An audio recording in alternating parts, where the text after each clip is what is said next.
Como sempre eu digo, sorriam, vocês estão sendo filmados. Essa aula está sendo gravada, deixa eu só checar. Está sendo gravada mesmo, é para valer. E vamos começar a nossa aula de Crisma de hoje. Na última aula, para quem está chegando agora no Crisma, as aulas estão disponíveis todas elas no YouTube. Então quem está entrando agora tem muita lição de casa para fazer, mas não veja isso como fardo. Ai meu Deus, eu estou perdido, um monte de... Não, as aulas são muito boas, você nem vai ver o tempo passar. Né? E ao final de cada aula, principalmente para Riselia ou Risela? É Risélia. Risélia. Risélia. Isso. Ao final de cada aula que você for ver, você vai fazendo aos poucos. Você vai vendo as aulas e você vai grava um áudio de uns 2, 3 minutos e escreve um texto de 10 a 30 linhas sobre cada aula, só para a gente colocar como atividade de reposição, né, que você está um pouco atrasada, mas não tema. Né? Daqui até o final do ano a gente tem muita coisa para estudar e aos poucos você vai repondo as suas aulas perdidas. Tá bom? Então, vamos começar a aula de hoje. A aula de hoje vai falar sobre o Pai Nosso. Quem aqui sabe rezar o Pai Nosso? Todo mundo? A Risélia já fez a primeira comunhão, né, Risélia? Oi? Você já fez a primeira comunhão, né? Já. Então, essa aí já é especialista no pão nosso, né? Que é a comunhão. Muitas vezes a gente reza o Pai Nosso, gente, só que a gente não presta atenção nas palavras que a gente está falando, né? E a aula de hoje é justamente sobre isso. A aula de hoje é uma continuação da última aula. E qual que foi a última aula, Matheus? Qual que foi a última aula?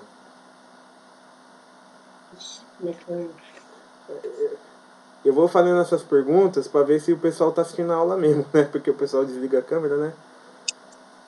Ó. Qual que foi a última aula, Pablo? O que se foi tratado na última aula? Consultando aqui a minha cola, é a vida pública de Jesus, né? Isso. E na vida pública de Jesus, a gente falou que Jesus ele pregava, que Jesus fazia milagres, né? E eu fui falando o sentido de cada coisa e por que Jesus fazia essas coisas. Eu não vou falar de novo, quem está curioso é só assistir a aula lá no YouTube de novo e matar a saudade, né? Mas eu falei do Sermão da Montanha muito por cima, né? E no Sermão da Montanha, Jesus ensina essa oração, que é a oração do Pai Nosso, né? Que, segundo Santo Tomás de Aquino, é a oração mais perfeita que tem. Não existe oração mais perfeita que o Pai Nosso, porque no Pai Nosso está contido tudo que nós precisamos em uma oração, né? E o que está contido de tão especial nesse Pai Nosso? É tudo, tudo. Tudo que a gente tem que pedir para Deus, tudo que a gente tem que dizer de Deus, tudo aquilo que a gente tem que viver enquanto cristãos. Então, por isso que Jesus, quando ele diz, vamos rezar o Pai Nosso, né, a minha mãe vamos iniciar essa aula lendo a passagem do Pai Nosso que minha mãe separou. Jesus falou assim, quando orardes, ores desse jeito. É a única vez que Jesus ele ensina uma oração para as pessoas, né? E Jesus ele ensina com uma autoridade, porque essa oração era a oração que os mártires, antes de morrer, eles rezavam juntos, né? Imagina, você vai derramar sua vida e seu sangue por nosso Senhor Jesus Cristo, né? E você vai lá e você reza essa oração. É uma oração que dá muita força, é uma oração de muita fortaleza, né? É uma oração confiante, é uma oração que sustentou o cristianismo por tantos e tantos séculos e nos sustenta até hoje, né?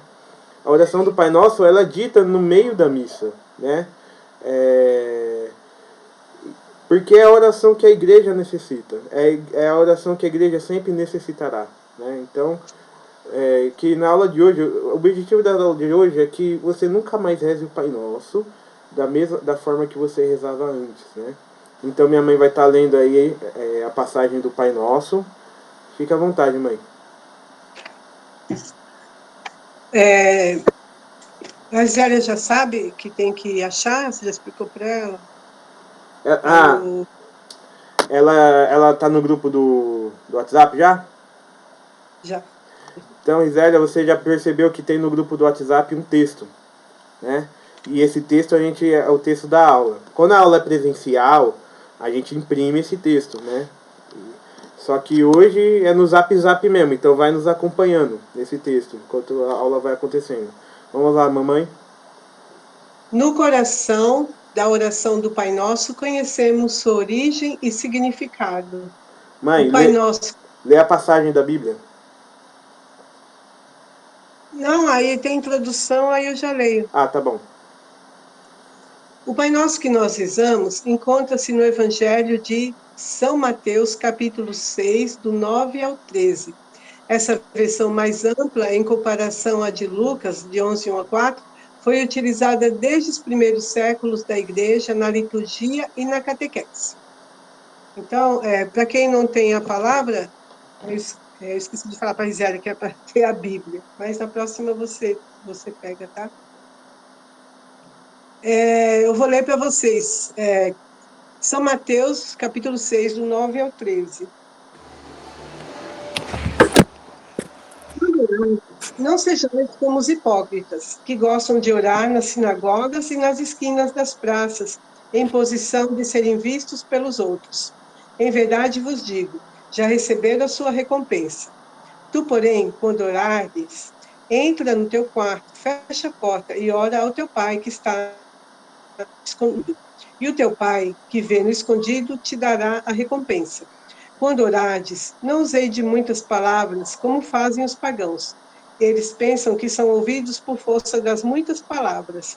Não sejais como eles, pois o vosso Pai sabe do que precisais antes de vos o pedirdes. Vós, portanto, orais assim: Pai nosso que estais nos céus, santificado seja o teu nome. Venha o teu reino, seja feita a tua vontade, como no céu, assim também na terra. O pão nosso de cada dia dai-nos hoje. Perdoa as nossas dívidas, assim como nós perdoamos aos que nos devem. Em tentação, mas livra-nos do maligno. Amém. Não sei se também na Bíblia, mas eu falo. Então, gente, antes de começar a destrinchar o texto da aula de hoje, a gente já pode perceber que o Pai Nosso é uma oração dos humildes, né? Porque a quem Jesus está respondendo, né? Quem ele está olhando, como que era a oração na época de Jesus, né? Jesus ele dá vários exemplos, né? Por exemplo, da oração arrogante do fariseu, que senta no primeiro lugar do templo, né? E reza de mãos abertas no primeiro lugar do templo, falando: louvado seja tu, Deus de Israel, porque eu jejuo 2 vezes na semana, porque eu pago o dízimo, e eu não sou como aquele, né? Quem era aquele? Tinha um publicano lá no fundo, né? Publicano era uma pessoa que cobrava impostos, que roubava, né?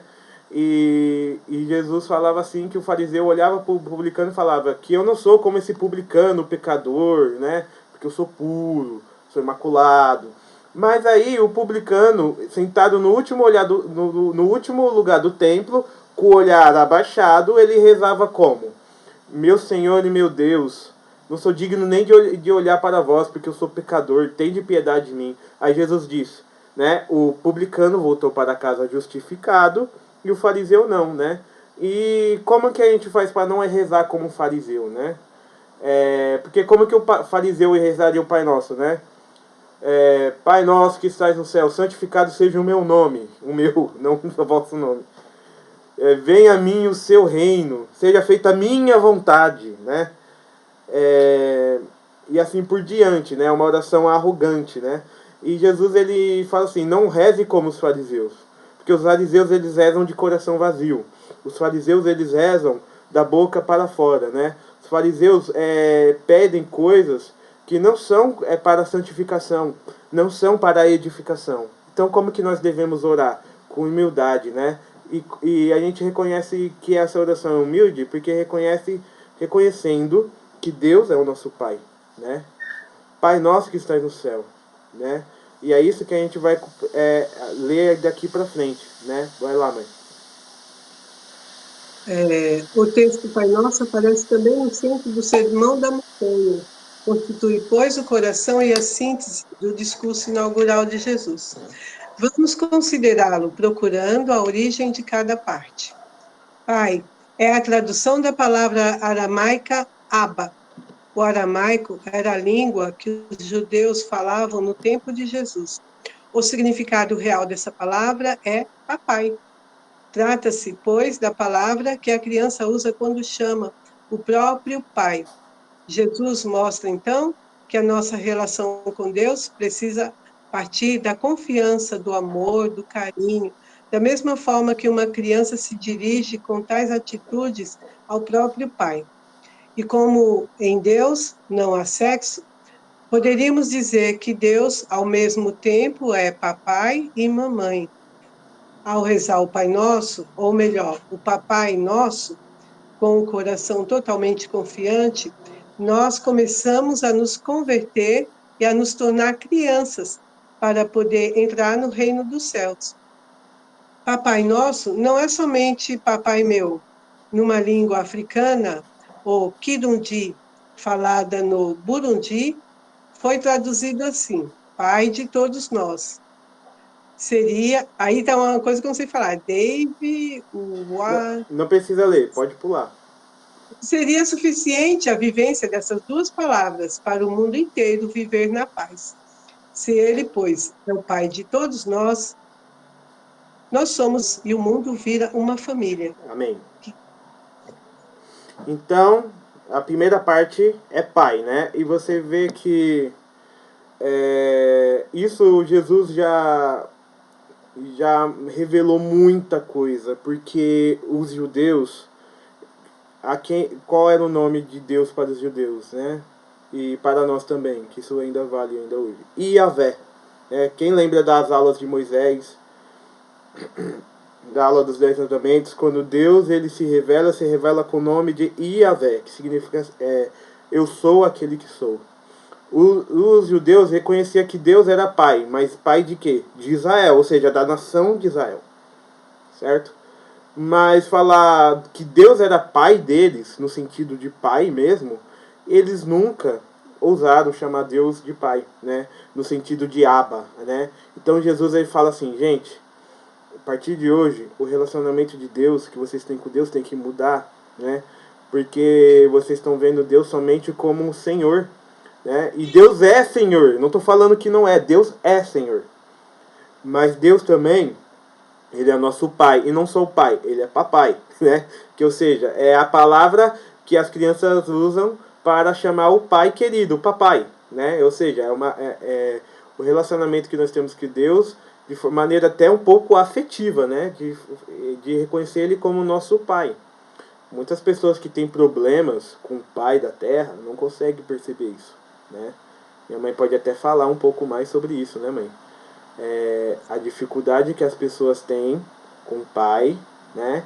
Que bloqueia elas de conhecer a Deus Pai, né? Como papai, porque muitas vezes, eu vou abrir para minha mãe falar um pouco sobre isso, mas porque muitas vezes as pessoas elas só veem Deus como um Senhor vingativo, não como Deus de misericórdia, não como Deus de amor, não como Deus que me ama e Ele quer salvar a minha alma. Por que eu tenho que fazer penitência? Por que eu tenho que me converter? Por que eu tenho que andar na lei do Senhor? Porque Ele vai me jogar no inferno? Não, é porque Ele é meu Pai. E o Pai, você pode ver que qualquer pai que ama o seu filho, ele às vezes ele castiga. Às vezes ele dá certas punições para quê? Porque ele odeia o filho? Não, porque ele quer que o filho aprenda. Ele quer que o filho aprenda e no nosso caso Deus quer que nós sejamos santos, né? E por isso que às vezes Deus ele nos castiga, às vezes Deus ele nos tira alguma coisa, às vezes Deus não dá tudo que a gente quer. Por quê? Porque ele não é um pai comum do mundo, ele é o papai. Ou seja, ele vai dar sempre aquilo que é melhor pra gente. Mesmo que a gente não reconheça isso, né? Mesmo que a gente não entenda isso. Muitas vezes as crianças não entendem, porque o pai negou um Kinder Ovo para a criança, né? Mas a criança só quer saber do que? Do chocolate, né? Mas o pai sabe que aquele chocolate talvez vai fazer mal para a criança, né? Então, às vezes não. Às vezes Deus não vai dar tudo o que a gente quer, né? Sim. Colocando assim, as pessoas, algumas fazem muita confusão quando se trata do relacionamento com o Pai da Terra e o Pai do Céu. Eu servi muito num evento que chama-se Ruá, na Aliança de Misericórdia.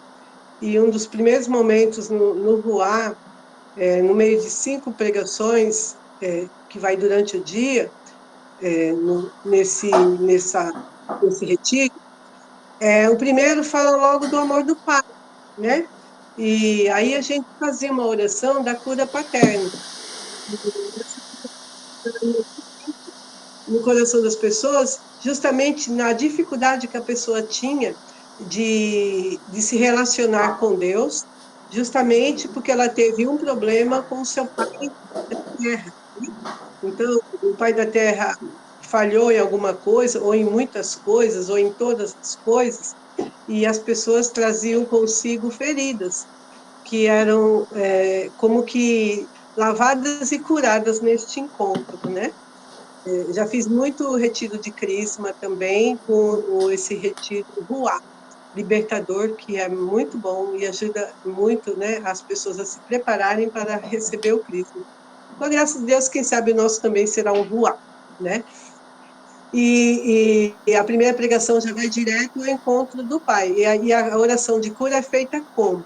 A pessoa perdoar o seu pai, perdoar os problemas que estão envolvidos na relação dela com o pai. E sempre tem o abraço do pai, onde as pessoas vivem um momento também de entrega, perdão, e aquele abraço que ela não deu no pai, né? E muitas outras coisas. Então, é a cura paterna. E quando a pessoa passa a curar o coração dela, do lado paterno, aí o que acontece? Vem a cura, quer dizer, aí a pessoa passa a se relacionar melhor com Deus, acreditar em Deus, confiar em Deus, falar com Deus e rezar o Pai Nosso de uma forma mais forte, mais íntima, mais eficaz, uma oração que chega realmente no coração de Deus depois desse momento que ela vive da cura paterna. E só para completar, muitos de nós, quase todos nós, trazemos essa ferida, né? A ferida paterna por alguma falha do nosso pai, que a gente sabe que os nossos pais não são perfeitos, né? Então vai todo um processo assim, um tempo de viver uma cura, um perdão, e o nosso relacionamento com Deus passa a ser, digamos, 90% melhor. 100%, né? É, Isso é eu, uma coisinha, mas melhor, né? assim, eu falo assim por mim porque eu tive um pai maravilhoso, né? Quem conhece meu pai sabe que meu pai foi um pai maravilhoso, que nunca deixou faltar nada, nem em termos de carinho, de educação, né?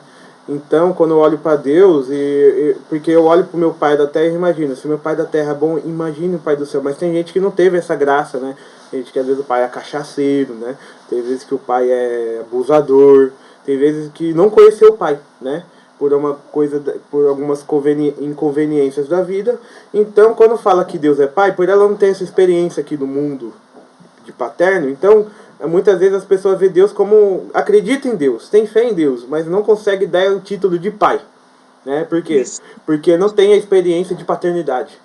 Muitas vezes as pessoas que não têm a paternidade, quando se casa e tem filhos, e tem a experiência da paternidade quando se torna pai e cuida dos seus filhos, né? Não um pai que larga os filhos por aí, ela consegue ter uma experiência com Deus, porque ela consegue ver o que é um pai cuidar de um filho, né? Agora, assim, né? Por que a gente falou tudo isso? Porque mesmo assim, é necessário que hoje, se você tem alguma ferida com seu pai, você não deixe isso te atrapalhar nessa aula, né? Porque Deus, ele é um pai que não é como os pais da terra. Porque os pais da terra, eles falham. Até meu pai já falou comigo várias vezes, né? Os pais da terra, eles falham, eles magoam, eles machucam. Mas o pai dos céus, não. O pai dos céus, ele sempre faz tudo perfeito para nós. Mesmo que a gente olhando não veja a perfeição a partir dos nossos parâmetros humanos, lá na frente a gente vai ver que Deus cuidou de nós, né? Quantas vezes aconteceu coisas na nossa vida, né? Que nós ficamos assim, Deus, por que você fez isso comigo? Eu não vou aguentar isso. Aí lá na frente você fala, ah, tá, é isso, ainda bem que foi assim, né? Ainda bem que não foi feita a minha vontade, porque ia quebrar a cara, Deus me livrou. Quem já teve essa experiência, né? Eu várias vezes, né? De pensar assim que Deus não está fazendo a minha vontade, mas quando chega lá na frente eu falo, graças a Deus que foi assim. Porque se fosse do outro jeito eu ia quebrar a cara, né? Isso acontece muito com as meninas, né? Quando fica apaixonadinha, né? E ai, aquele menino. Aí Deus fala, não é, não é. Aí quando vê do B.O. que se livrou, louva a Deus, por quê? Porque ia sofrer na mão do cara, né? Muitas vezes isso acontece, né? Então, não tenha medo de chamar Deus de pai, mesmo que seu pai da terra tenha falhado com você. Não tenha medo. A aula de hoje você vê que ela até um pouco menos teológica e ela está entrando um pouco mais no nosso íntimo, né? E isso vai acontecer às vezes, né? Porque é necessário, porque a gente está falando de pai. E pai não é um termo da teologia, né, somente. Pai é a nossa experiência também, né? De ser amado por uma figura masculina. É importante dizer, pai é a figura masculina, né? Se você teve uma mãe que foi sua mãe, seu pai, ela, na verdade ela foi uma super mãe. Mas pai é insubstituível, né? Então, ela foi mãe e foi mãe 10 vezes, mas mãe não consegue ser pai. E pai não consegue ser mãe, ao contrário também, né? Mas Deus ele é tão, como diz aqui, né? Deus ele é tão carinhoso. O amor paterno de Deus, ele até às vezes é comparado com o amor de mãe, né? Como diz um texto, né? O amor materno também. Só que Deus, ele fica com essa figura de pai, né? Porque a figura materna acaba caindo sobre Nossa Senhora, né? Sobre Maria. Como a gente viu na aula retrasada, né? Então vamos lá, vamos continuar. Que estais no céu. Que estais no céu. A palavra céu indica o reino de Deus. Ao invocar o Deus Papai, expressamos atenção para o reino. Quando poderemos vê-lo face a face. Ou seja, Pai nosso que estais no céu, né? Onde que está o nosso Pai? Estais no céu, né? E para onde que... O céu é a casa de Deus. Vamos colocar assim numa linguagem simples. O céu é a casa de Deus. O Pai quer que todos os filhos vão para a casa, certo? Então, quando a gente fala que Deus está nos céus, não é para Deus ficar sabendo que ele está no céu, porque ele já sabe, né? É para nós lembrarmos onde que é o nosso lugar, né? Por que nós estamos aqui? A primeira aula que a gente teve, né? A primeira aula que não foi gravada. Acho que eu vou ter que gravar a primeira aula à parte, né? Que foi aquela aula que a gente teve presencial, né? Qual o sentido da nossa vida? A gente está aqui por acaso, a gente foi jogado? Por exemplo, eu vou fazer uma pergunta pro Matheus. Matheus, você está ouvindo? Não. Não? Então eu vou pegar a Risélia então, né? Já que ela é a aluna nova, liga o microfone e vamos... Risélia, você me responde uma coisa. Por que você nasceu? Qual o sentido da sua vida? Eu vim nessa vida, acho que por um propósito, né? Acho que todos nós vêm nessa vida por um propósito. Para fazer aquilo que Deus quer. Acho que é isso, né? Exatamente, para fazer aquilo que Deus quer. Mas vamos olhar todos os propósitos que Deus tem para nós, por exemplo. Eu sou professor. Eu nasci para ser professor? Será? Acho que Deus te deu um dom para você ser professor e ensinar aqueles que não sabem. Sim, mas você veio nessa terra com... Sim, mas por exemplo, a Sônia nasceu para ser mãe e catequista. O Pablo nasceu para, sei lá, para ser um bom engenheiro? Não sei nem que profissão Pablo segue. Será que a Risélia nasceu para ser uma boa médica? Será que esse é o propósito da nossa vida, gente? Eu posso falar com toda segurança que não. Que não. Muitas vezes a gente fica, olha, eu nasci nesse mundo para fazer o bem, mas fazer o bem para quê? Né? Será que a minha vida eu estou vivendo para que a minha felicidade seja neste mundo? Ou será que, poxa, se eu cumprir todos os propósitos que eu sonho, se eu cumprir todos os meus sonhos, a partir do momento que eu morrer, o que foram esses sonhos, esses propósitos? Nada. Agora sim, quando nós nascemos sabendo que nós somos chamados à santidade, e nós somos chamados, a gente só está nesse mundo porque nós temos uma única e exclusiva missão: salvar a nossa alma, amar ao nosso Senhor Jesus Cristo e ajudar a salvar a alma dos irmãos, para que nós podemos chegar ao reino dos céus. Aí sim, esse é o propósito, esse é o caminho. Porque aí, se eu for professor, eu vou ser um professor para levar as pessoas para o céu. Se eu for médico, eu vou ser um médico para me doar pelos pacientes. Para quê? Para me santificar e através do meu serviço os pacientes sintam o meu amor, para que eu possa levar as pessoas ao céu. Se eu for jornalista, eu vou ser uma jornalista que não compartilha mentira, que não compartilha notícia falsa. E eu vou usar o dom do jornalismo para falar a verdade, para divulgar a verdade, para que as pessoas, através da verdade, encontrem a Deus e vão para o céu. Né? Ou seja, tudo perante esse propósito, Pai nosso que estás no céu, de saber que nós iremos para o céu, todos os propósitos, todos os nossos sonhos da nossa vida ganham um significado que transcende essa vida e ganha sentido. Né? Então nós estamos buscando um sentido. Porque se eu fosse ser professor, por ser professor, então eu não seria feliz. Agora, se eu posso ser professor para incutir dentro de vocês a semente da verdade, então assim, isso sim é propósito. Por quê? Porque isso me leva ao céu. Isso ajuda vocês a irem para o céu. Né? E se um dia eu, por exemplo, ficar mudo, não poder falar, não poder mais lecionar, eu vou saber que um dia, durante 3 ou 4 aulas, eu pude falar a verdade. E que isso já faz a minha vida valer a pena. Né? Então o nosso sentido de vida não está naquilo que a gente pode fazer nesse mundo, mas sim fazer as nossas atividades nesse mundo com uma meta, olhando para onde? Para o céu, para o Pai Nosso que estás no céu. Vamos ler? O vosso reino, santificado seja o vosso nome. Venha a nós o vosso reino, seja feita a vossa vontade, assim na terra como no céu. Trata-se de 3 pedidos, sendo fundamental o segundo. Venha a nós o vosso reino. Este reino vem quando fazemos a sua vontade e proclamamos, assim, a santidade do seu nome. A expressão santificado seja o vosso nome aponta para a realização da mensagem do profeta Ezequiel: santificarei o meu grande nome. Pode parar. Então, santificado seja o vosso nome. Né?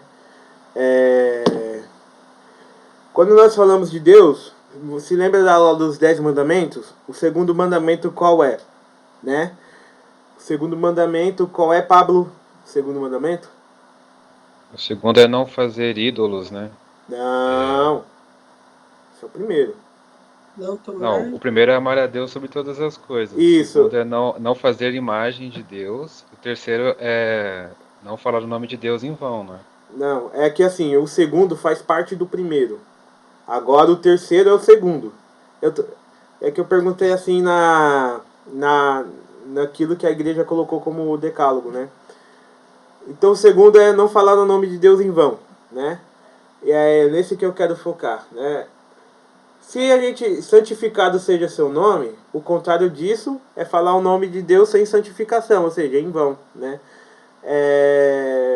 Quando a gente fala de santificar o nome de Deus, significa de que toda vez que a gente lembrar de Deus, aquilo tem que ser sagrado para nós, né? Não fazer piadinhas no nome de Deus, não cantar músicas que o nome de Deus é usado de maneira que não glorifique seu santo nome, né? Ezequiel diz, santificarei o meu grande nome, né? O Senhor diz, né? Santificarei o meu grande nome. E né, o nome de Deus, ele é santo, né? Felipe, deixa eu fazer só uma colocação aqui. Em se tratando do nome de Deus, as religiões, elas fazem uma certa confusão, porque na Bíblia diz Yahvé, aí o outro diz Jeová, né? E cada um vai colocando o nome de Deus do jeito que ele entende, né? Então, isso aí traz uma certa confusão. Quando vem os testemunhos de Jeová na porta da casa da gente, especialmente para as criancinhas, eles falam assim, você sabe qual é o nome de Deus? Aí vai, o nome de Deus é Jeová. Então, já incute isso na cabeça das crianças para querer mudar o entendimento que a gente tem do nome de Deus. Só uma colocação. E assim, Deus, o nome de Deus, Yahvé, na verdade ele não é um nome, né? Ele é uma definição. Eu sou aquele que sou, eu sou aquele que é. Ou seja, Deus, ele não tem nome, né? Jeová, né, é uma interpretação do grego, principalmente da palavra Yahvé ou Javé, né? De qualquer forma, o nome de Deus, ele é inominável, né? Ou seja, o nome de Deus é eu não tenho nome, né? O nome de Deus é eu sou aquele que sou, eu sou aquele que é, né? E isso é sagrado. Quando que Deus, ele ganha um nome? Quando nosso Senhor Jesus Cristo se encarna. Aí o nome de Deus, na segunda pessoa da Trindade, é Jesus, né? Sim. Por exemplo... É por isso que gosta de ser chamado de Pai. Uhum. Né? Por exemplo, os deuses pagãos. A gente fala deuses, uma categoria para dizer o quê? Divindades, deuses, né? Aí você, qual é o nome? Cada deus tem um nome. Anubis, Horus, esses são os deuses egípcios. Agora os romanos, Júpiter, os deuses gregos, Zeus, né? Cada um tem um significado, né? Agora o nome de Deus, ele é Deus e pronto, acabou. Ele é aquele que é, né? Por isso que o nome dele é santificado, porque ele não é como qualquer deusinho por aí não, né? Deuses feitos pelos homens. Não, ele é o Deus que criou tudo. Ele é o Deus de toda a terra. Ele é onipotente, ele é onisciente, né? Ou seja, ele é aquele que é, e não existe nada mais sagrado nem santo do que ele. Ou seja, a santidade, toda fonte de santidade e perfeição vem de Deus. Então, como que você vai dizer? Por isso que é um pecado mortal você falar o nome de Deus em vão. Tipo, você blasfemar o nome de Deus, porque você está indo contra a natureza, a sua própria natureza, porque Deus, ele te criou para que você fosse para ele. E quando você blasfema contra Deus, você quebra isso radicalmente, né? Por isso, santificado seja o nome de Deus. Santificar o nome de Deus é um ato natural da nossa alma, que ao olhar a bondade de Deus diz, santo é o Senhor, santificado seja o vosso nome. Você vê que às vezes o Pai Nosso a gente fala com uma naturalidade, como se a gente estivesse tomando posse daquilo. Por quê? Porque a nossa alma, ela é inclinada a rezar o Pai Nosso. Por quê? Porque é uma oração feita para nós chegarmos a Deus, né? E nós temos essa potência de chegar até Deus, né? Vamos lá. Assim na terra como no céu, céu é o lugar onde, com a presença de Deus, seu reino será sempre estar presente. E nós rezamos pedindo que céu e terra se unam para que aconteça o reino de Deus de maneira completa. Então, essa aqui é a primeira parte do Pai Nosso, a parte do qual nós reconhecemos. Pai Nosso, que estais no céu, santificado seja o vosso nome. Venha a nós o vosso reino, né? essa parte eu não expliquei, é bom que agora eu falo. O reino de Deus, o que é o reino de Deus, né? O reino de Deus é quando nós fazemos a vontade de Deus. Na verdade, o reino de Deus é a própria presença de nosso Senhor Jesus Cristo nessa sociedade, neste mundo. Quando Jesus veio, ele disse, o reino de Deus está próximo. E outras vezes ele falou, o reino já chegou. Quem é o reino? Ele mesmo. E toda vez que a gente faz a vontade de Deus, toda vez que a gente para e ora, a gente faz o reino de Deus. E o que é o reino? O reino a gente pensa em rei. Quem é rei? Jesus, né? E quem são os súditos de Jesus? Né? Somos nós, né? E um reino ele tem que ser organizado, né? Então quem organiza o reino de Deus, né? Quem é a igreja, né? E a igreja é a presença do reino de Deus na Terra, né? Porque a igreja é nas igrejas onde que você encontra a presença real de Cristo na Eucaristia. É na igreja que todos o clero e os leigos se unem para celebrar a Santa Missa. É a presença de nosso Senhor Jesus Cristo nesse mundo. A igreja, ela é a presença do nosso Senhor Jesus Cristo nesse mundo. Ou seja, a igreja é a presença do reino de Deus nesse mundo, né? Venha a nós o vosso reino, né? Ou seja, quando a gente busca Jesus Cristo, quando a gente busca ser santo e transformar o mundo que nós estamos através de Cristo, ressignificar nossas vidas para, através da mensagem de Cristo que nos tocou, mudar o mundo, nós estamos plantando o reino de Deus, né? Agora tem gente que pensa que o reino de Deus é somente um projeto de sociologia, né? Um projeto social, né? Ai, vamos fazer o reino de Deus, então vamos cuidar do esgoto, vamos cuidar dos índios, vamos cuidar da natureza. É importante tudo isso, mas não é só isso. O reino de Deus ele se passa também pela mensagem sobrenatural. Pai nosso começa, Pai nosso que estais nos céus, não é Pai nosso que está aqui nesse mundo, né? Pai nosso que estais nos céus. A nossa força ela vem dos céus, né? Por isso que a teologia da libertação coloca o reino, né, como algo neste mundo, mas não é só neste mundo. A presença do reino de Deus está no mundo, mas o reino mesmo é lá no céu, né? Pai nosso que estais no céu. Então, a gente tem que prestar um pouco de atenção nisso, né? Esse mundo ele é bom, mas a gente não nasceu para ele, né? Esse mundo Deus criou é bom, mas um dia esse mundo vai arder em chamas, né? E como diz uma música do Dunga, o meu lugar é o céu, né? E é lá que eu quero morar. Como diz o apóstolo Paulo, eu não fui feito desse mundo, eu sou estrangeiro aqui. Eu sou cidadão do céu, Paulo diz, né? Então, eu não estou nesse mundo para ficar aqui. Eu vou plantar o reino de Deus nesse mundo, fazendo a minha parte, mas o reino perfeito mesmo é lá, ó, na pátria celeste.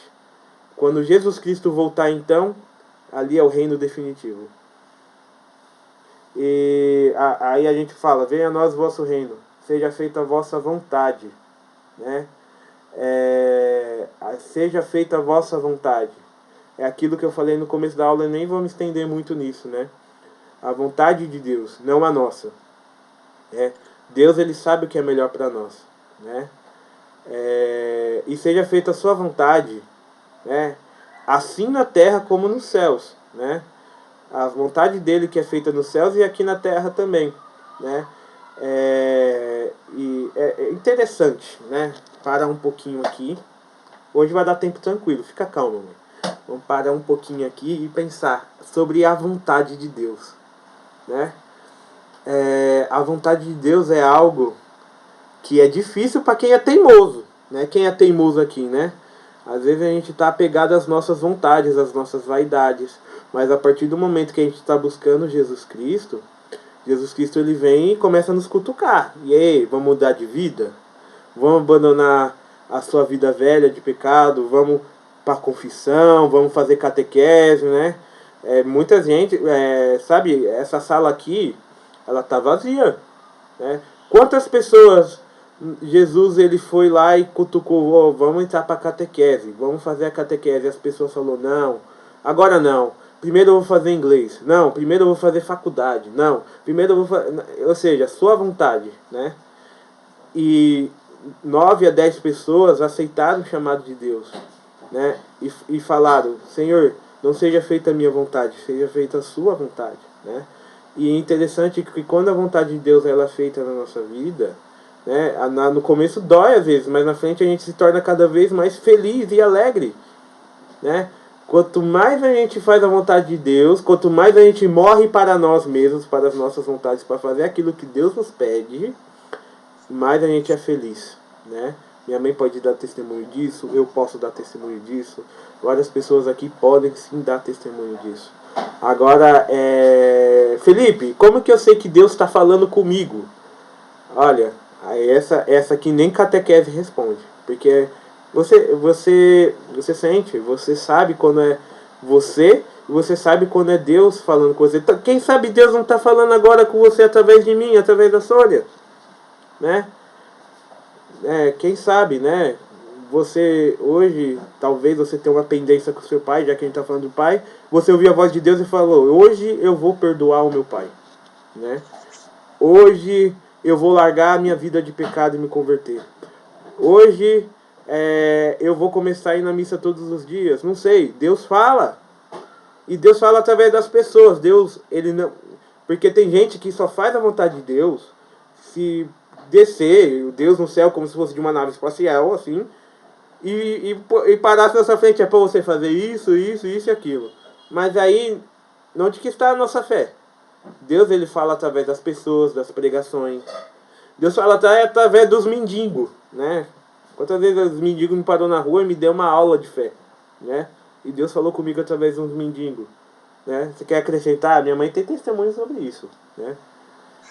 Não, até assim, o Padre Antonello, ele sempre fala que a comunidade Aliança de Misericórdia, quando ele estava pensando se faria comunidade ou não, e quem confirmou para ele foi um irmão de rua, um mendigo, que virou para ele e falou assim: o que você está esperando para fundar essa comunidade?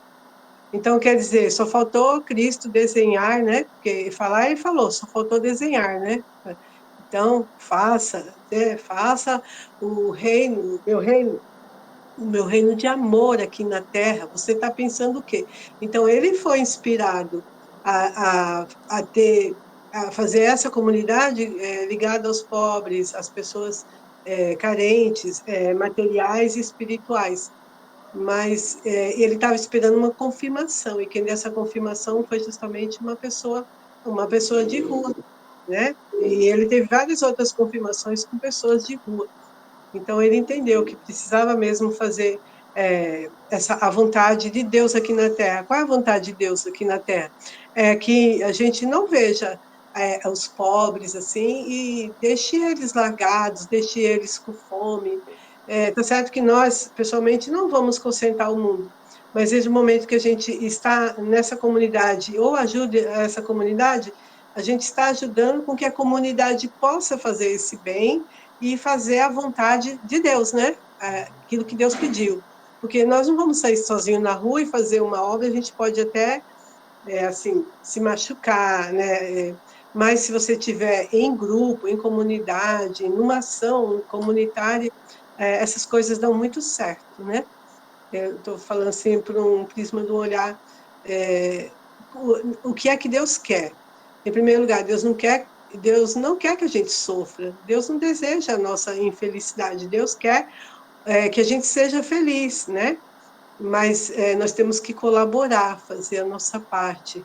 Eu quero que venha o amor de Deus aqui na Terra, mas o que eu vou fazer para que esse amor de Deus aconteça, né? Então, cada um começa a pensar e ver, né? Então, vou começar perdoando meu pai, perdoando a minha mãe. Hoje, em tempos de coronavírus, a gente não pode nem se dar o luxo de dar um tempo, porque a gente não sabe se tem esse tempo, né? De perdoar o nosso irmão, porque a gente não sabe se a gente tem amanhã, a gente não sabe se tem o vírus, a gente não sabe se amanhã a gente tem pulmão para respirar e para poder chamar aquela pessoa e perdoar. E muitas vezes nem depois de morto, porque aquela pessoa nem vai poder te ver, por causa que o velório é uma coisa fechada. Então, o tempo de Deus é agora. O tempo de fazer as coisas de Deus é agora, né? O tempo de Deus é o hoje, é o presente.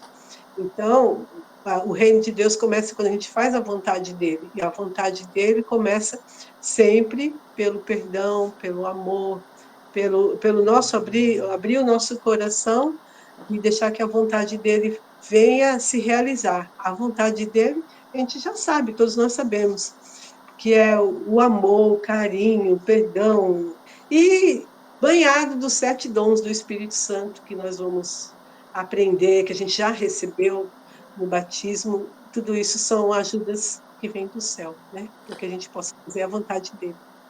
E, gente, só uma consideração aqui sobre o perdão, já que Deus tocou, né, falar sobre isso hoje, né? Perdão, né? Perdão, ele não é uma coisa, ai meu Deus, eu vou ter que amar essa pessoa, né? Vai. Mas isso não significa que amar é aquele sentimento, ai que bonitinho, vem cá, me dá um abracinho. Não, amar é um ato de vontade. O que que significa isso, né? Quando a gente vai perdoar alguém, né? A gente tem que falar no nosso coração, eu perdoo e não quero mais sentir raiva dela. Mesmo, e isso é um ato de vontade, mesmo que você ainda esteja sentindo ressentimento e raiva, mas você não vai deixar mais isso guiar a sua vida. O perdão, ele não é para quem... o Márcio Mendes, ele disse uma coisa na Canção Nova esses dias, ele diz assim, gente, vou contar um segredo para vocês, qual é o segredo, né? O perdão, ele não é justo. Porque muitas vezes a gente vai dar o perdão e vai falar, mas não é justo perdoar essa pessoa. Mas o perdão não é para ser justo. O perdão é para trazer paz, né? E muitas vezes, às vezes o perdão não é para aquela pessoa em si. O perdão é para você. É para você tirar esse fardo do seu coração, das suas costas. Perdão é justamente para você ficar livre. E sim, não é só um perdoar. Você vai perdoar. Mas aí depois você tem que ir ao confessionário, pedir perdão a Deus. Porque toda vez que a gente não perdoa os nossos irmãos, né, que a gente vai ver daqui a pouco, nós estamos ofendendo o nosso Pai e o nosso Deus. Continua, mãe, na aula. Seguem mais 3 pedidos, é esse? Isso. Que correspondem às necessidades do homem. Peraí, antes de começar a ler, agora a gente vai entrar na parte do Pai Nosso que a gente está pedindo para Deus, né? E todos esses pedidos são bons e são perfeitos, porque a oração do Pai Nosso é perfeita. Toda vez que a gente pede isso, são orações que Deus gosta de ouvir, né? O que Deus gosta de ouvir? Vamos lá, mãe. O pão nosso de cada dia nos dai hoje. É a necessidade material, mas com uma atitude de confiança e desapego. É a confiança em Deus, que cuida dos pássaros dos céus e dos lírios do campo e muito mais de nós. É a necessidade também do desapego, pois procuramos o pão do qual necessitamos apenas para hoje, sem uma exagerada preocupação para o dia de amanhã. Aí, e você vê que tem passagens aqui, né? O pão nosso de cada dia nos dai hoje. É a necessidade. E essa oração pode ter vários significados para cada um, né? O pão nosso de cada dia pode ser: não deixe faltar meu emprego, né? Não deixe faltar o meio de eu sustentar minha família, Senhor. E Deus, ele ama essas orações, porque são orações lindas e honestas. Porque nesse mundo a gente tem que comer, a gente tem que se vestir, né? São as nossas necessidades materiais, né? Agora, vamos lá, moderação. O pão nosso de cada dia nos dai hoje. Por exemplo, mulher, por que você tem que ter 80 pares de sapato que você, em sua vida toda, você nunca vai usar todos, por exemplo, né? E tem tanta gente que está descalça, né? O pão nosso de cada dia que nos dai hoje significa o quê? Né? Eu tenho que ter aquilo que é necessário para mim, aquilo que eu vou usar, né? Por exemplo, eu, guarda-roupa cheio de roupa que não cabe mais porque engordei. E eu fico lá, não, mas um dia eu vou emagrecer. Um dia eu vou... Não, desapega, né? Nesses dias aí eu tirei uma sacolona de roupa do meu quarto, né? Porque eu ficava aqui pensando, não, um dia eu vou emagrecer. Isso aqui é meta para me emagrecer. Não, depois compra outra. Tem gente agora precisando dessa roupa e eu estou guardando, né? O pão nosso de cada dia me dá hoje, né? Ou seja, o que eu tenho é necessário para a minha sobrevivência, né? O que eu tenho é necessário para subsistência, né? E também eu ouso ver o pão nosso de cada dia nos dai hoje, uma visão eucarística, né? Uma visão de que Jesus ele nos dá como pão na Santa Missa, né? E o pão nosso de cada dia nos dai hoje é a necessidade da nossa alma também de comungar o corpo e o sangue de nosso Senhor Jesus Cristo, né? E de cada dia, e você vê que a missa ela é celebrada todos os dias, não tem um lugar no mundo que não tem uma missa sendo celebrada agora neste momento, ela não para, né? Enquanto tem uma missa acontecendo agora no Japão, tem outra agora acontecendo no Brasil, que tem outra agora. Quando o padre diz "Ide paz" no Japão, aqui no Brasil outro padre já está começando a missa de novo, ou seja, a missa ela não acaba, né? Porque é o pão nosso de cada dia que Deus nos dá hoje, mas não é qualquer pão não, é o pão dos céus, né? Então, tipo assim, não está no texto, essa é uma reflexão minha, né? O pão eucarístico, o pão nosso que Deus nos dá hoje, né? E por quê? Deus ele não deixa faltar nada para os seus filhos. Agora voltando para a reflexão do que a gente precisa, roupa, comida, né? Tem uma passagem aqui que está sendo citada que Deus não deixa faltar comida para os passarinhos, né? Os animais que vivem na natureza, Deus não deixa faltar comida, vai deixar faltar para nós, que somos os seus filhos, imagem e semelhança, né? E outra passagem que diz a preocupação exagerada com amanhã, né? E cada dia basta o seu mal, né? Cada dia basta o seu dia, né? Então, amanhã é amanhã, hoje é hoje, né? Vivamos o hoje.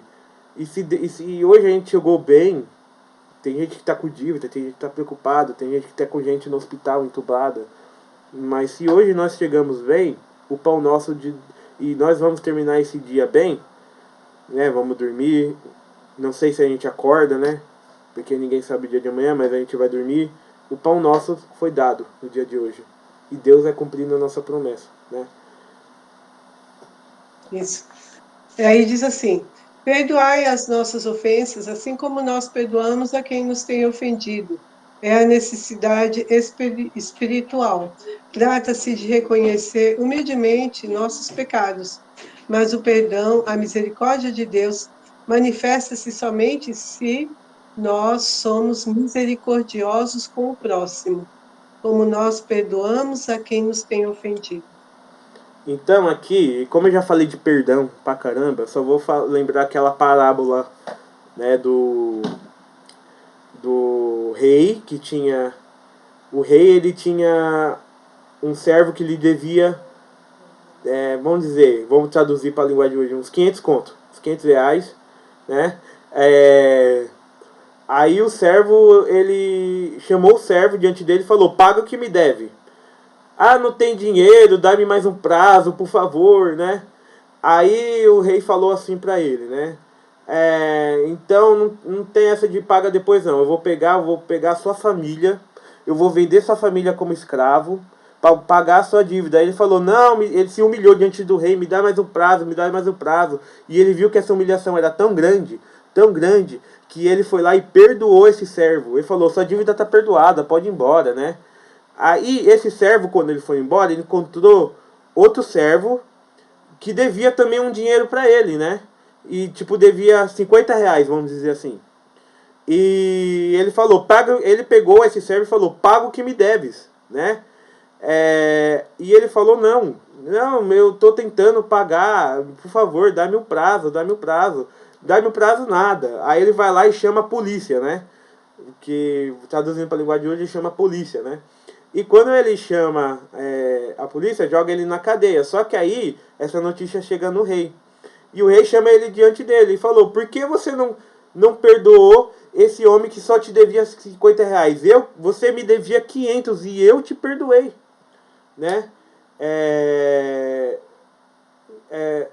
Mas aí ele fala assim: rei, eu queria demonstrar como eu sou grato, eu queria juntar dinheiro para te pagar. Começou a evitar desculpa, né? Não, você tem que demonstrar sua gratidão repetindo o perdão que eu te dei, né? Demonstrando misericórdia também por aquele que te devia, assim como eu mostrei misericórdia por você que me devia, né? Moral da história, né? Deus, ele nos perdoa, né? Esse rei é quem? É Deus, e nós somos esse servo infiel, né? Porque Deus, ele sempre nos perdoa. E olha, se você fazer um exame de consciência, pegar os 10 mandamentos e falar, fazer um exame de consciência, a gente percebe que às vezes a gente está podre de pecado. Podre. A gente está ruim na fita, né? E Deus, ele no confessionário, ele nos perdoa. Ele nos limpa. E se Deus, ele nos perdoou, quem somos nós para não perdoar aqueles que nos feriram, né? Perdoai as nossas ofensas, assim como nós perdoamos a quem nos fere, né? A gente tem que perdoar. A gente tem que dar o perdão. Porque Deus, porque pelos nossos pecados nós merecíamos de verdade o inferno. Pesado que eu tô falando, Felipe? É pesado. Mas nós merecíamos o inferno. Mas Deus, quando nós temos o coração arrependido, Ele nos perdoa. Agora, quem somos nós para não perdoar aquele que nos feriu? Você acha que aquilo que Ele te fez é tão pesado que não tem perdão? Significa que Deus, ele não significa que para Deus, se você não pode perdoar, Deus pode perdoar aquela pessoa. E se Deus pode perdoar aquela pessoa, quem é você para não perdoar? Ou aquela pessoa é imperdoável também para Deus? Então, se Deus pode perdoar todos, nós também devemos. Porque o servo, ele não é maior que o mestre. Então, se Jesus, ele perdoa, nós perdoamos também. Isso é cristianismo. Isso é Igreja Católica. Claro que perdoar não é esquecer. Você pode até perdoar o assassino que matou alguém da sua família. Mas você não vai tomar chá das 5 com ele, né, gente? Pelo amor de Deus. E que ele vá para a cadeia e pague pelos pecados dele. Mas você deixa seu coração livre, né? Todos os nossos pecados a gente tem que pagar por eles. Todos os nossos erros a gente tem que pagar pelos nossos erros. Mas a gente tem que perdoar. Porque senão pode ser que aquele assassino que matou sua família se arrependeu na cadeia e vai pro céu, e a gente vai parar no quinto do inferno, no colo do capeta, porque a gente morreu com ódio no coração. Vale a pena? Vale a pena guardar isso dentro de você? Vale a pena? Eu acho que não vale. Ô, Felipe, eu vi uma frase que diz assim, o não perdoar é você tomar um copo de veneno e esperar que o outro morra. Então, você vê que os efeitos do não perdão vai ficar com você. Isso quer dizer, nós podemos gerar um câncer, poderemos gerar uma doença do sistema nervoso, psíquico, por causa da minha falta de perdão. Muito né? bem colocado. O outro e voltou para mim, porque eu posso ter sido o maior prejudicado. Mas aquela pessoa, deixa que Deus julgue ela, porque Deus já viu o que ela fez de errado, né? Cabe a nós não tomar esse copo de veneno e ficar de boa esperando a vontade de Deus, o que Deus vai fazer para ela. E se nós somos fiéis para Deus, não precisa a gente nem desejar mal, não precisa nada. A gente, sem querer, acaba até vendo o que a gente não queria ver. Isso já aconteceu muito comigo, né? De saber de pessoas que quis mal para você, você não fez nada, apenas perdoou. Aí depois você vê com misericórdia até aquela pessoa, né, sofreu um castigo de Deus e a gente fica com pena dela. Não que a gente desejou, né? Mas às vezes acontece aquela pessoa, a mão de Deus pesar sobre ela. Por quê? Porque ela talvez não tenha se arrependido. Então, que a nossa missão é até rezar por aqueles que nos ofenderam, para que eles tenham a misericórdia de Deus e poder se arrepender. É tão bom quando você vê uma pessoa que falhou com você, vê ela arrependida de verdade, aí você vê que aquela pessoa, ela errou com você, mas ela reconheceu o erro dela, e o seu ódio passa, o seu ódio cai por terra, porque o que vence é o amor de Deus. Né? Exatamente. O perdão, ou a falta de perdão, o ódio, né? Vamos traduzir. Toda falta de perdão, ela vem acompanhada de ódio. Não é raiva. Às vezes você fica magoado, seu namorado, sua namorada falou que ia comprar sorvete, pra você e não comprou. Você... Não tô falando disso, isso é besteira, gente. Não tô falando de magoazinha. Magoazinha a gente tem no mesmo dia, no outro dia a gente já perdoa, assim. Tô falando de perdão de ferida mesmo. Falando de gente que pisou na bola com você mesmo. né? E a falta de perdão, esse ódio que você tem da pessoa que te fez mal, ele vai fazer mal para sua alma, pro seu psíquico, pro seu psicológico, pro seu corpo, né? Quando isso dá uma doença psicossomática, tem gente que tem câncer por causa de ódio no coração. Depressão. O mal da alma é tão grande que afeta o corpo, né? Ou seja, e tem gente que se cura de doenças depois que dá o perdão. Exato. Agora você vai estragar a sua vida por causa de uma pessoa que te fez mal? Fica uma reflexão, né? Você vai deixar a falta de perdão corroer a sua alma e jogar a sua alma no inferno? Porque o perdão, a falta de perdão, é vingança, né? Você quer se vingar da pessoa. E quando você se vinga de uma pessoa, você acaba sendo o quê? Igual ou pior a ela. Você acaba fazendo as coisas piores, né? Você acaba sendo um semelhante. Você não acaba não sendo diferente da pessoa que te fez mal, você acaba sendo igual, né? E às vezes é complicado. Tem casos de falta de perdão que, se você olhar assim com um sentimento humano, você vai falar: é verdade, eu não tenho que perdoar não. Mas quando você olha com o olhar sobrenatural de Deus, nenhuma falta de perdão vale a pena. Nenhuma, né? Então vamos pedir para Deus nos livrar do mal. Livrai-nos do mal, a última parte da oração, né? Livra-nos do mal, e não nos deixeis cair em tentação, mas livrai-nos do mal. É a necessidade da igreja. Aponta, pois, para a tentação dos discípulos diante da paixão de Jesus e para a tentação da igreja no momento da perseguição. Uma tentação que a igreja primitiva, época na qual Mateus escreve, conhecia muito bem. A tentação continua hoje, pois, como falou recentemente o Papa Francisco, o envio em sua missão, por parte de Jesus, não garante aos discípulos o sucesso, assim como não os exime das falências nem dos sofrimentos. Eles devem ter em conta que a possibilidade da rejeição, que é a da perseguição, reflexão na oração do Ângelus. Este é o mal futuro e possível. Há também o mal presente, o espírito do mal, que neste momento quer nos desviar de Deus. Eis porque muitos biblistas traduzem livrai-nos do maligno em paralelismo com o que Jesus diz numa das parábolas. Vem o maligno e rouba o que foi semeado no coração dele.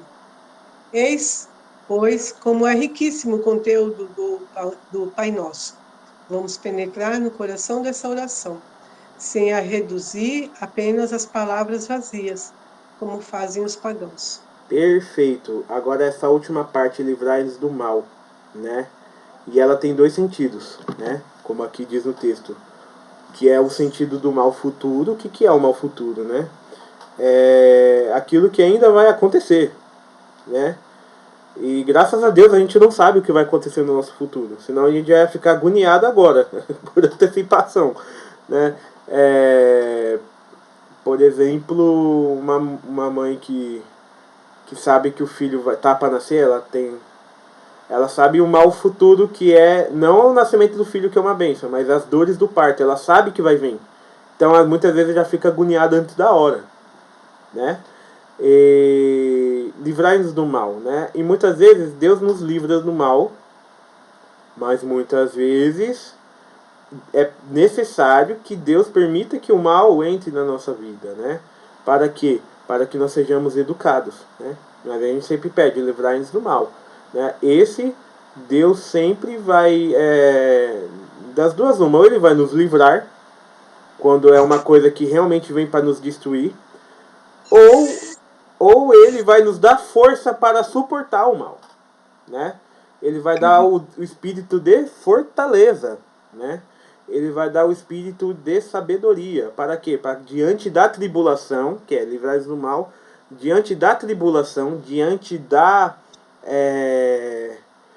perseguição, né, que os discípulos estavam sofrendo, né? Os mártires sofriam a tribulação, a perseguição. o mal do sofrimento, né? Deus dava força para eles suportarem, né? Porque sabia o quê? Qual que é a meta? Qual que é a régua? Qual é o objetivo? Como eu falei a aula toda. Pai nosso que está nos céus, né? Esse é o objetivo. E também a gente não pode esquecer que o mal, né? Agora mal com letra maiúscula, né? Não está aqui com letra maiúscula, mas o mal em si mesmo, a entidade maligna, que é o quê? Satanás, o capeta, o tinhoso, né? Lúcifer, todos esses nomes que significam o quê? Satanás e seus anjos. Os demônios, sim, os demônios existem. E os demônios só têm um objetivo. Quando eu falei que o nosso objetivo único nessa terra é viver para ir para o céu, o demônio ele só tem um objetivo, te levar para o inferno. E ele vai tentar ele vai te tentar, ele vai inventar mentira, ele vai te caluniar, ele vai fazer várias coisas, né? O demônio ele é enganador, ele vai fazer que a mentira pareça ser verdade, né? Porque ele é o pai da mentira, mas ele também é o pai do marketing, né? Ele parece que ele faz uma mentira parecer ser verdade, né? E a gente vive num mundo que o demônio ele tá em todo lugar, na mídia, nos meios de comunicação, nos filmes, né? Então a gente tem que prestar muita atenção nas coisas que a gente faz por aí, o que a gente está vendo, o que a gente está ouvindo, o que a gente está assistindo, porque talvez há mentiras que o demônio coloca como verdade. E eu vou dar um exemplo, né? Um exemplo de uma mentira que é diabólica e que todo mundo fala como se fosse verdade, bonitinho, e se você falar algo é como se você não tivesse coração, né? E qual que é essa mentira do demônio? Uma delas, né?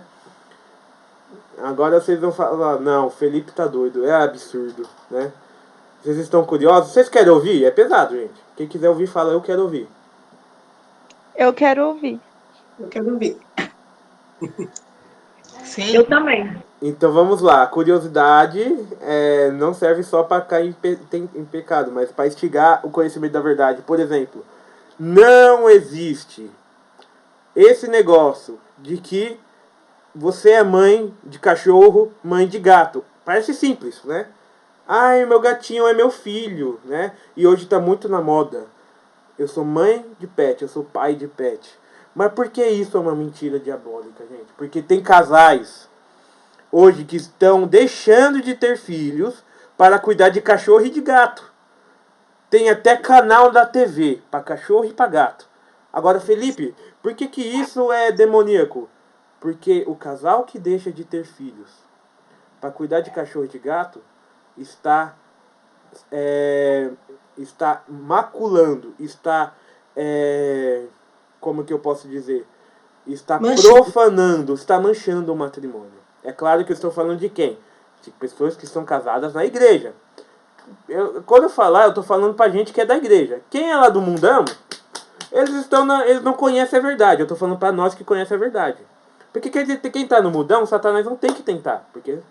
Porque o pessoal já está nas garras dele. Então não tem que ter. Satanás só tenta quem é de Deus. Né? Satanás não tenta quem já é dele. Né? Então, assim. Mas Felipe, mas eu não entendi. Porque gato, ele não tem. Gato e cachorro, eles não têm alma racional. Ou seja, você pode, por exemplo, alguém vai dar um tiro. Vai dar um tiro no seu cachorro. E você pula na frente da bala e morre pelo seu cachorro. Seu cachorro não vai entender o seu sacrifício. Seu gato não vai entender. É capaz de você morrer e seu gato subir em cima de você e ficar dormindo em cima de você. Ele não vai chorar. Ele não vai entender o ato de amor. Só quem consegue entender o que é amor são os seres humanos. Os cachorros, eles sentem carinho. Eles sentem... eles têm memórias, sabe quem é o dono, mas eles não falam assim, olha, por causa de você eu deixei de comer ração, eu fiz jejum por causa da ração. Mãe, você quer falar alguma coisa sobre isso? Não, eu tenho um outro exemplo para citar, mas depois que você falar. Pode falar por enquanto. O que eu tenho aqui para colocar é sobre as outras igrejas Tem uma que fala assim: venha para cá e pare de sofrer. Então, isso é uma tentação, isso é uma mentira, né? O maligno. Então, ele diz assim: pare de sofrer. Então, se a única coisa que Deus deixa de real verdadeiro para nós é a cruz. Então, nós caminhamos aqui para não sofrer. Todos nós nascemos e passamos pelo sofrimento. É de lei. Não existe quem nasceu aqui e não sofra. Não existe. Não é algo. Então, aqui fala, né, que o Papa Francisco de parte de Jesus. Jesus não garante aos discípulos o sucesso, assim como o ensino das falências e sofrimentos. Então, nós vamos passar por sofrimentos, falências, tristezas, dores, angústias, né? É o que a gente tem que aprender a viver, conviver com elas, se livrar delas, mas tudo dentro da vontade de Deus, dentro da palavra, caminhando com Jesus, na verdade, né? Jesus nos ajuda a carregar a cruz. E essas outras portas da igreja que oferecem uma felicidade que não existe. Então, isso é um portal, uma porta da mentira que leva muitas pessoas para fora da verdadeira fé. E essas pessoas vão deixar de rezar a Ave Maria, vão deixar de receber os sacramentos, vão deixar de se confessar para seguir um caminho falso, né? Vão deixar de rezar o terço, né? Que é necessário para a nossa salvação. Né? Então, tudo isso as pessoas deixam de praticar porque seguiram outros caminhos, outras ideologias, outros ensinamentos conferem a verdade que Jesus deixou para nós. Então, é uma mentira. E, como você disse, o demônio, ele é o quê? O pai da mentira. E o pai da mentira só nos quer tirar das mãos de Deus. Ele quer agarrar a nossa alma nas garras dele. E a gente só vai entender isso, nós não, as outras pessoas que não têm. Só vai entender isso quando chegar do outro lado. Né? Quando passar essa vida por aí. E assim, complementando aquilo que eu estava dizendo sobre os animais, isso não significa que a gente tem que tratar animal mal. Animal é pet, né? Animal não é filho, animal é bicho de estimação. Tem um tratamento. Se você dá o mesmo tratamento de um ser humano para um animal,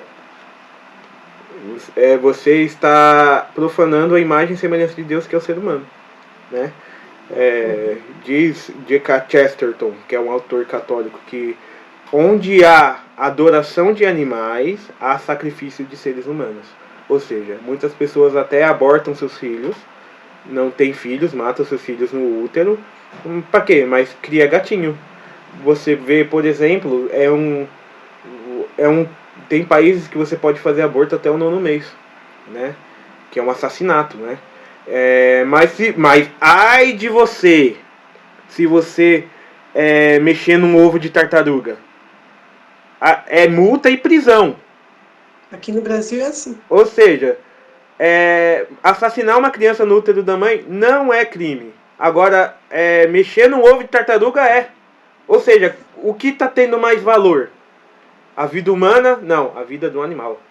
Aí que está o pecado, né? Isso é um dos exemplos. Agora aqui não falta exemplo.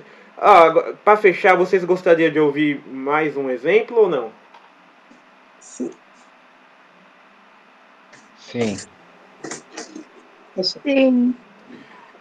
Satanás, ele nos tenta de várias formas. E eu estou falando de casos aqui do nosso século, né?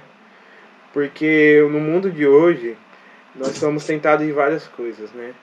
Mas, diante de Satanás, ele vem... Eu ia falar sobre a castidade, mas como a gente vai falar de castidade em outras aulas, eu vou falar de outra coisa. Satanás, ele vem dizer a nós assim: gente, todas as religiões são igualmente boas, todas salvam. Não precisa nesse negócio. Você pode ir segunda-feira no Centro Espírita, terça-feira você pode ir na Umbanda, quarta-feira você pode ir na Assembleia de Deus, aleluia, glória a Deus. Sexta-feira é dia do Islã, então é bom você ir para Meca, é bom você ir para Mesquita. Sábado, guarde sábado que você é judeu. E domingo você vai pra missa, não tem problema. Todas, Hare Krishna, e tá todo mundo salvo, e vamos todo mundo comer pizza no céu. Só que não, né?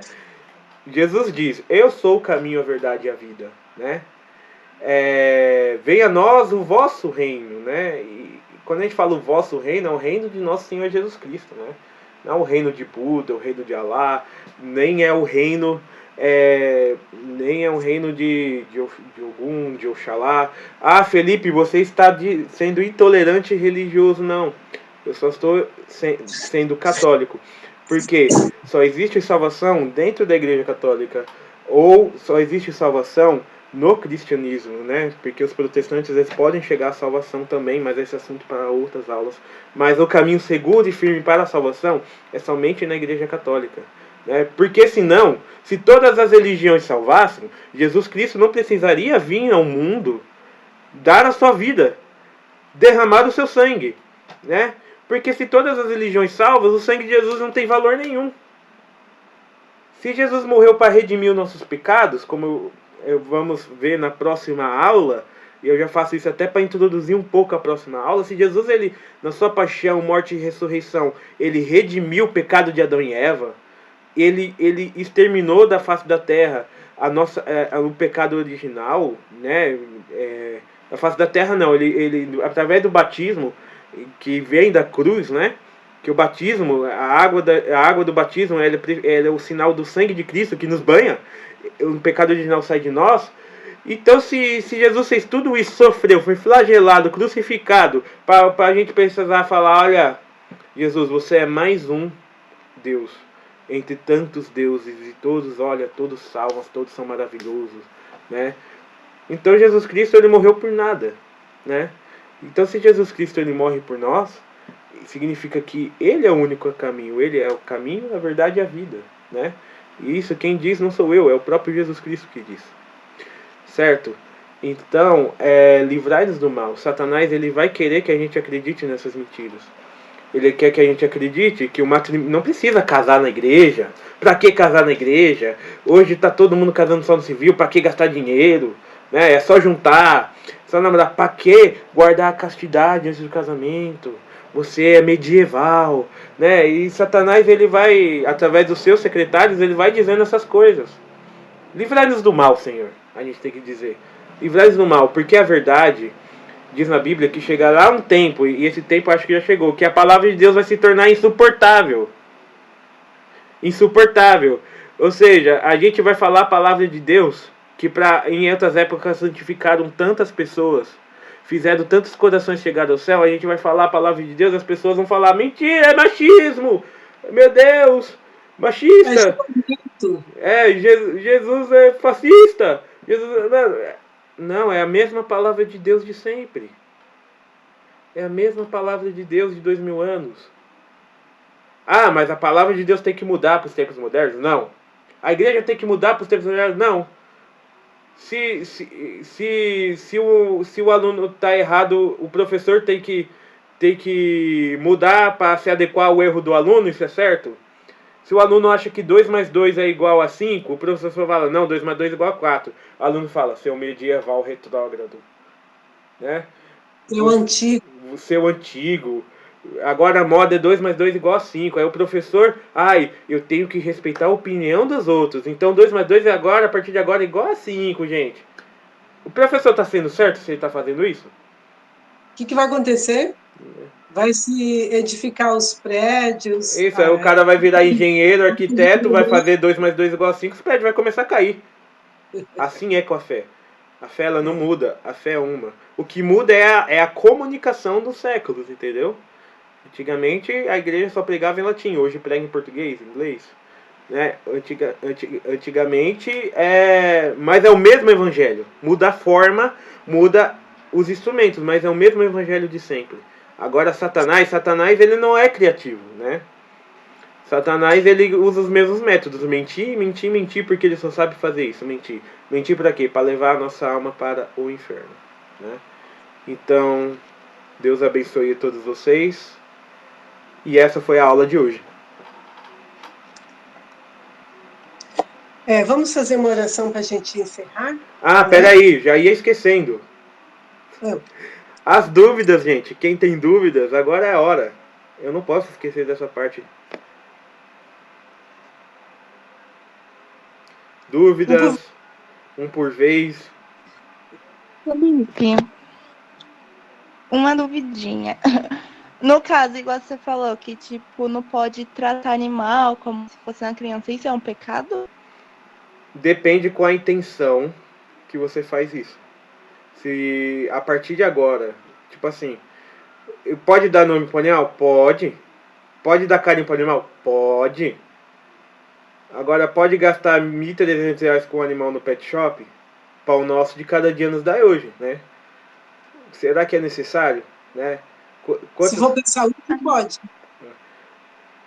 Agora, por exemplo, tem casos em casos, eu não tô aqui julgando, né? Tô aqui falando de um caso que é muito... Eu li hoje um comentário no Facebook que, assim, Padre Paulo Ricardo postou, né? Não, você não é mãe nem pai de pet, porque mãe e pai, família é só entre os seres humanos. Os animais não têm família, por exemplo. Se você tem um casal de cachorros, eles vão ter filhinho. O filhinho, quando cresce, ele não vai ter nenhuma moralidade. Ele vai acasalar com a própria mãe, com a própria irmã. Não tem moral, não tem família, entendeu? Família é uma instituição humana. Então, como você pode chamar o cachorro de filho? Agora sim, e para você chamar alguém de filho, não precisa você gerar essa pessoa. Você pode adotar uma criança e você pode chamar de filho. Jesus era adotado. Agora eu estou falando, o cachorro ele não tem dignidade e ele nunca vai saber que ele é filho de alguém, né? Não tem correspondência. O amor ele precisa ser correspondido, né?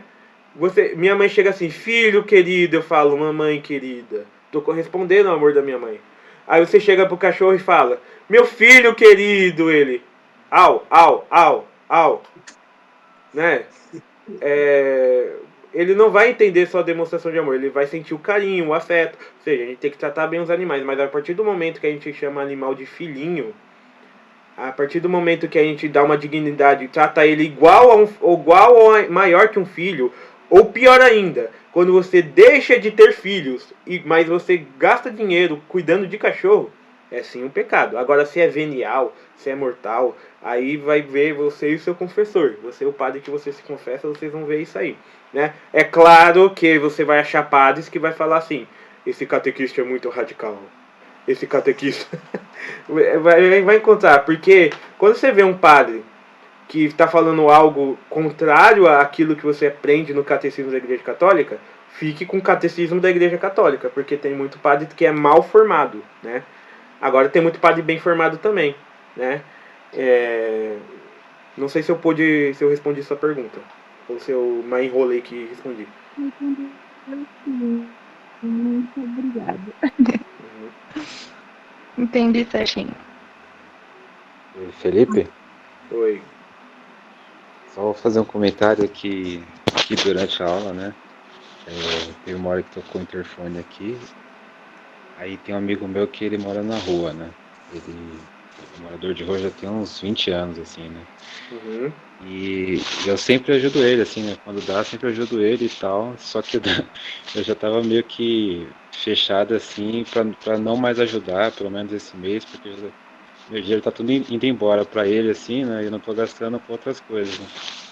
Aí eu pedi pra ele voltar mais tarde, né? Porque tava na aula, no meio da aula. Mas aí no meio da explicação eu já falei, quer saber? Eu vou continuar ajudando o cara, assim, sabe? Agora vamos lá, Pablo. É importante, assim, se você deixar de ajudar um pobre porque você precisa pagar suas contas e ter o seu sustento, você não está cometendo um pecado. Entendeu? Agora, quando você ajuda um pobre, você está ajudando com aquilo que você pode ajudar.